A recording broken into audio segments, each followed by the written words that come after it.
दिल्ली हिंसा की साजिश पर सबसे बड़ा खुलासा। दिल्ली हिंसा के पीछे आतंकियों का स्लीपर सेल। शार्प शूटर्स ने बरसाई दिल्ली में गोलियां। सर में गोली लगना इतनी दूर से कोई प्रोफेशनल बंदा ही होगा जिसने सर में ऐसे हिट कराया, मतलब कोई शूटर ही होगा, शार्प शूटर जिसने ऐसे करके गोली चलाई है। आग लगाकर कहां छिप गया ताहिर हुसैन? पहले भ्रम फैलाया फिर आग लगाई। मैं देश की जनता को कहना चाहता हूं, विपक्ष के लोग भ्रांति फैला रहे, लोगों को उकसा रहे, दंगे करा रहे। सीए के माध्यम से किसी की नागरिकता नहीं जाने वाली। दिल्ली में स्लीपर सेल की साजिश से हिंसा।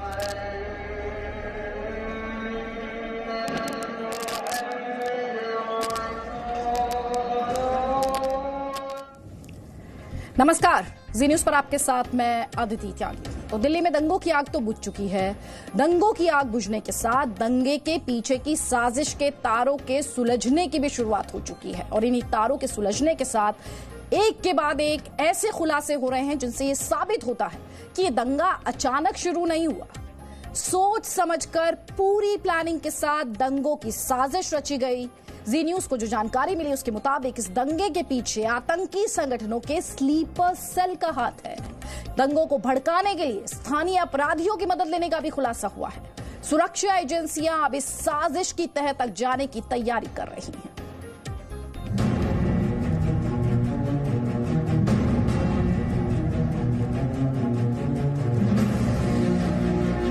चौबीस 25 फरवरी को क्यों भड़की दिल्ली में हिंसा?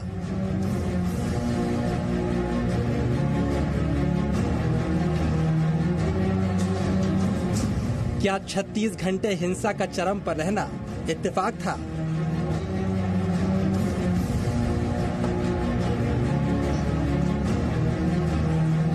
दिल्ली के दंगे का स्लीपर सेल कनेक्शन।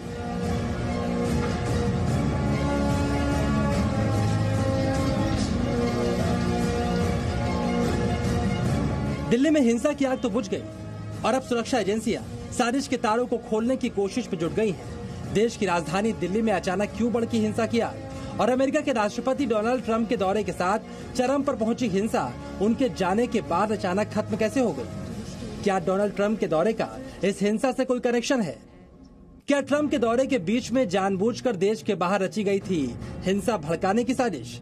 हर बीते दिन के साथ एक नया खुलासा भी हो रहा है, लेकिन दिल्ली हिंसा की जांच में जुटी एजेंसियों ने जो सबसे बड़ा खुलासा किया है उसके मुताबिक दिल्ली में दंगे अचानक नहीं हुए, बल्कि पूरी प्लानिंग के साथ दिल्ली को दंगों की आग में झोंका गया। दिल्ली पुलिस के सूत्रों के मुताबिक राजधानी में दंगा फैलाने की साजिश के तार देश के बाहर भी फैले होने की आशंका है और दिल्ली में दंगा भड़काने के लिए आतंकियों के स्लीपर सेल्स को भी एक्टिवेट किया गया।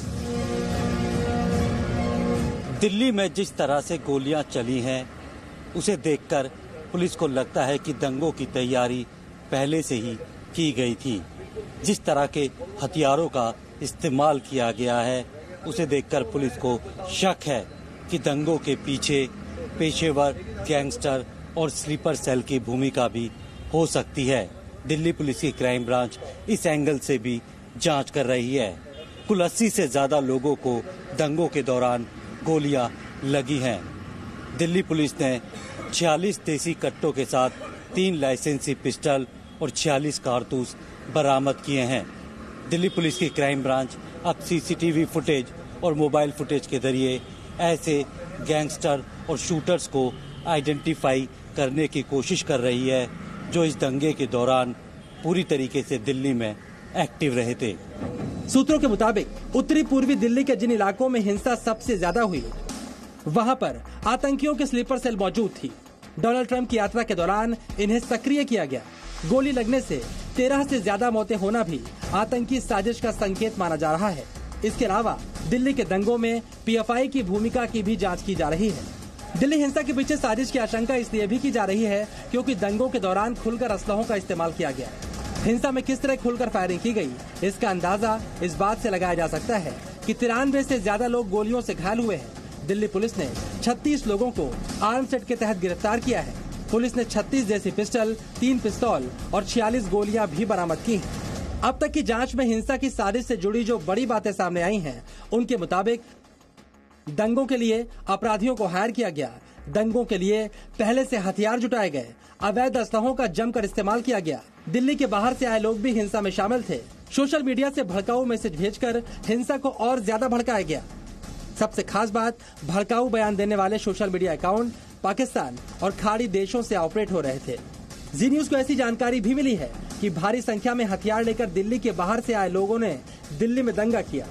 दंगे में पथराव, आगजनी और गोली चलाने वाले लोगों में से 12 से ज्यादा लोगों की पहचान उस इलाके में सक्रिय नासिर गैंग और छेनू गैंग के शूटर्स के रूप में भी हुई है। ये लोग पुलिस कर्मियों के द्वारा पहचाने गए हैं या फिर सीसीटीवी और हिंसा की वीडियो में नजर आए हैं। पुलिस के सूत्रों के मुताबिक दंगों के दौरान 3 दिन में 600 से ज्यादा राउंड फायर हुए, यानी गोला बारूद की कोई भी कमी नहीं थी। दिल्ली पुलिस के सूत्रों के मुताबिक दंगों के दौरान दिल्ली के बाहर से भी लोग आए थे, जो अवैध हथियारों के साथ दिल्ली से सटे इलाके जैसे लोनी बॉर्डर से दिल्ली में आए और दंगों के दौरान भारी गोलीबारी की थी।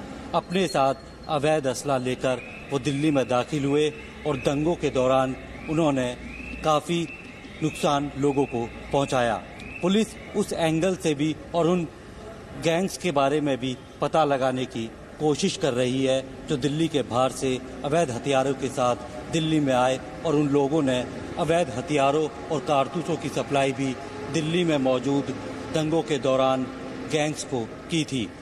मोदी सरकार भी जांच में कोई कोताही नहीं बरत रही। गृह राज्य मंत्री जी किशन रेड्डी के मुताबिक मोदी सरकार हिंसा की तह तक जाकर सच को निकालने की कोशिश करेगी और दिल्ली हिंसा के पीछे की साजिश का भी खुलासा किया जाएगा। Narendra Modi government is determined to go to the bottom of the truth, to unveil the conspiracy, if any, that triggered the riot. Delhi हिंसा के तार देश के बाहर से भी जुड़ रहे हैं। ऐसे में हिंसा की साजिश की जांच एनआईए को भी सौंपी जा सकती है। ब्यूरो रिपोर्ट के साथ प्रमोद शर्मा, जी मीडिया, दिल्ली।